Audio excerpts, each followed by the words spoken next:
We're back. I'm Peter Noone, and Ali Mills and I are trying to fill Vicky's shoes today while she's away. And we're talking to some guys that I've known for a long time, hoping to dig up some good dirt for you. Why don't you take the first question, Ali? I'll take the first question. I just have to say, I love that song. Thank you And very much. I mean, all of these have been my favorite songs my whole life, so I just had to throw that in. But yes, I will take a question. Who has a question? Yes. Yes. I'd like to know what Deborah Walley is doing now. Ms. Walley, what are you up to?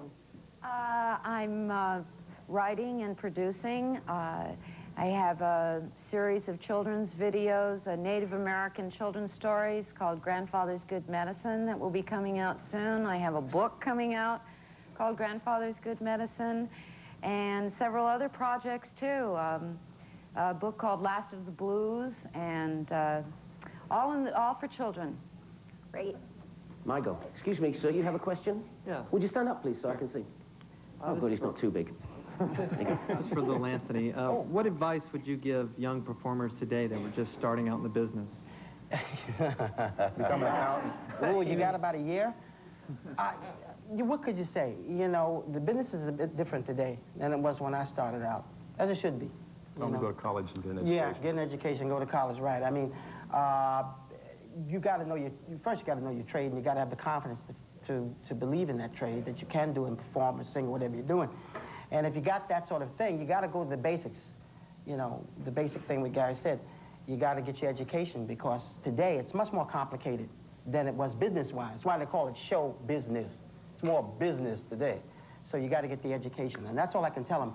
You got that, you got something to fall back on. And Anthony, you know, probably it's different now, because we all started out probably, not everybody here, but a lot of musicians in the 60s started out not necessarily to make careers. If we'd have known that 25, 26 years later we'd be here doing this show, we would have spent more time writing the songs and recording them. We wrote the songs and then produced them and doing things today. And I would have taken some accounting. There you go. Yeah. We have a question here. Yeah, who waited till their wedding night to sleep with their wife? Oh, we forgot to ask that question. No, with little Anthony. I guess I'll leave. Who was it?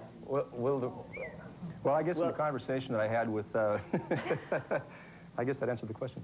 In my conversation with Katrina, we were talking about philosophies and, you know, where we had gone and how I had become a born-again Christian, and my faith had changed, and the things that, you know, that were the most important in life had changed. So I'm the guilty one, if that's the word. You're not guilty. You're not guilty.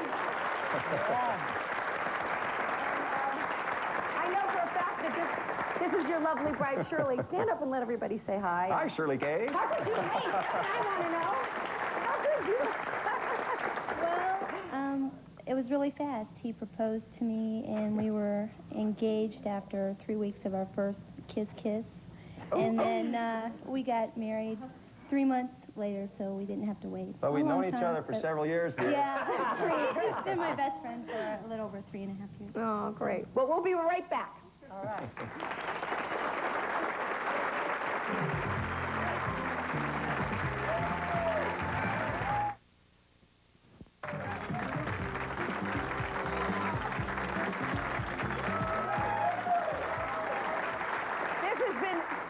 Fun. And I just wanted to say one thing that I heard during the break. A young man, lovely young man named Brian, asked a question, and he said that he was in the Gulf War, and all the songs that he heard here today were songs they played over and over, and it just really moved me. Right. Hey, this was a fun show. Wasn't it great? I enjoyed myself. What amazing you know, but I performance. think now, looking back on it, I think I could probably done the whole show myself instead of like These guys, co-host. they never change, do they, rockers? Weren't you supposed to be in Detroit today? I was supposed to be in Detroit, but I stayed here to be with you, Peter. Oh, I thought it was for this machine that you were in Detroit. Well, that is why I was going to Detroit. So I'm going to do it here for everyone in the audience. I'm actually the spokesperson for a contest that American Greetings Create a Card is doing, which is trying to find the most creative families in America. So you should all listen. Creative can mean anything, just how you lead a creative life. And a family can be anything. It can be 3 women who are over 80 living in an old people's home. It can be a father and a son, a foster family, anything. And if you write 100 words as to why you have the most creative family, there's all kinds of fabulous prizes and everything. And American Greetings and USA is sponsoring this USA Weekend, which is a magazine. And you'll be in the magazine. Can we make a card? Yeah, know, these machines are amazing. We can make it. Well, let's make a card to Vicki. What a card We'll from make all it the from people all on of the us. show today. This is the weirdest family I've ever been with. So They're all it's perfect. excited. All right, you touch here, and then friends, lovers, and jerks. That sounds good. Yeah. All right. I'll take that one. I miss you. There you go. All right. There we go. Offbeat sounds appropriate. Great. Now I guess we just personalize this card. Now we'll make it up ourselves. Okay. I know what we'll say. Right here on the door. So what are you going to say? I'm gonna, never mind. There we go. Now, you pull it out. Wow.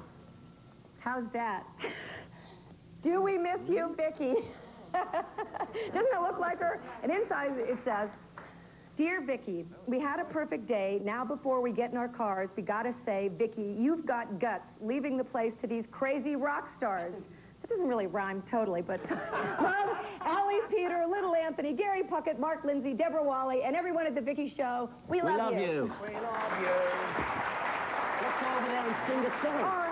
You've been a great audience, too. Now let's join the gang here and sing Mark Lindsay's song, New York City Country Girl. Oh. Bye, everybody. Bye. You've been great.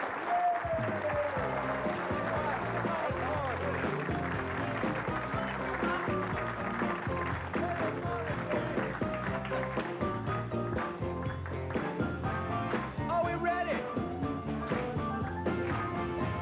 Hey, baby, look at you in your new purple boots and tight skirty. I like it. Looking like the cover of a Neiman Marcus magazine. And she does. The blouse you almost wear it must have cost $130. But it's not a lot of cloth and you're making all the cowboys' dreams. Well, here she comes again, dancing through some country scene. And the dudes shine the toes of their boots on the backs of their jeans. Are you ready? Is it coming? She must be from New York City. You don't talk like Tennessee. You must be from New York City. Yeah. Oh, but honey, if you want, you can be a country gal for me. Play Rob. Sing that thing. What was I supposed to say to him? Oh, no, don't leave it to me. Leave it to his children.